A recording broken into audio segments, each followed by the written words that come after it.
Hey everyone, and welcome. Today we're going to tackle the one verb that's the absolute backbone of English, to be.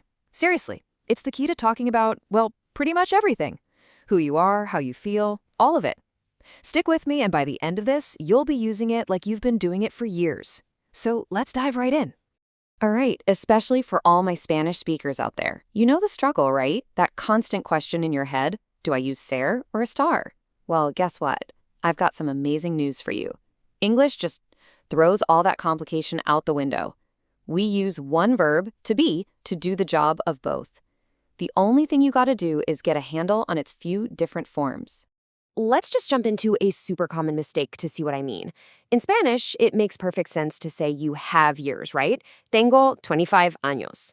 But in English, if you say I have 25 years, it sounds, well, a little strange. In English, you are your age. I am 25 years old. It's a small change, but it's a perfect example of why nailing the verb to be is so important. So let's break it down so you get it right every single time. Okay, let's get into it. Section 1, the essential verb. We're starting with the absolute basics. You only need to know 3 little forms for the present tense. That's it.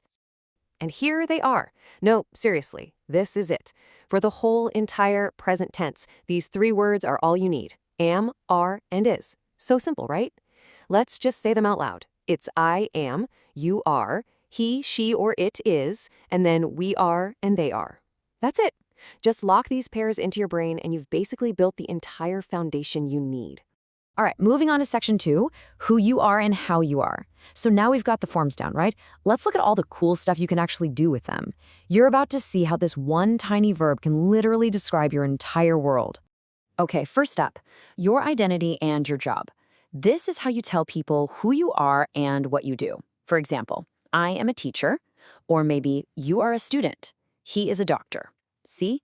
In this case, it works exactly like the Spanish verb ser. But here's the magic part. It also covers how you're feeling right now, those temporary emotions. This is where you'd normally think of estar. For instance, she is happy. We are tired. They are excited. It's all about how you are in this moment. Isn't that amazing?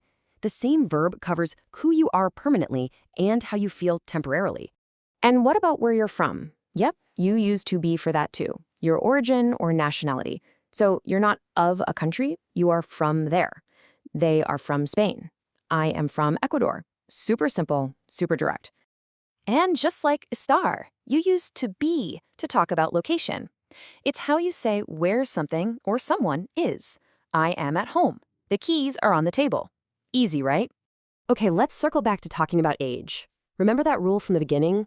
It's a big one. You don't have your age in English, you are your age. So if you see the number 40, you'd say he is 40. Never ever, he has 40. Please remember that one. Okay, section 3, negatives and questions. You're pro at making statements now, so let's learn how to say no and how to ask questions. It's really easy. Seriously, making a sentence negative couldn't be simpler. All you do is find your verb, am, are, or is, and stick the word not right after it. That's it. So they are ready becomes they are not ready. That's the whole trick. And asking a question? Just as simple. It's just a little flip-flop. So you start with a statement like, she is your sister. Now just take the first 2 words and switch them. She is becomes, is she? And boom, you have a perfect question. Is she your sister? Now, when someone asks you one of these questions, you can just say yes or no, but to sound more natural and polite, we use short answers. You just repeat the pronoun and the verb. So if someone asks, are you happy? You'd say, yes, I am, or no, I'm not.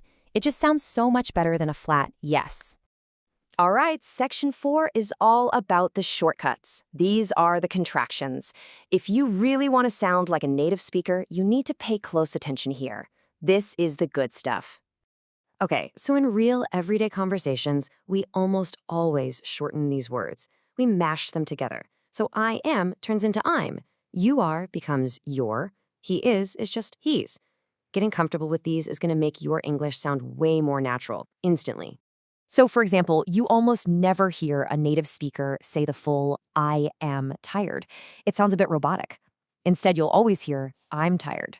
It's just quicker, smoother, more natural. And here's another one for you. Instead of saying the slightly stiff, they are at work, you just say, they're at work. See, it's a tiny little change, but it makes a huge difference in how fluent you sound. And finally, Section 5, your final summary.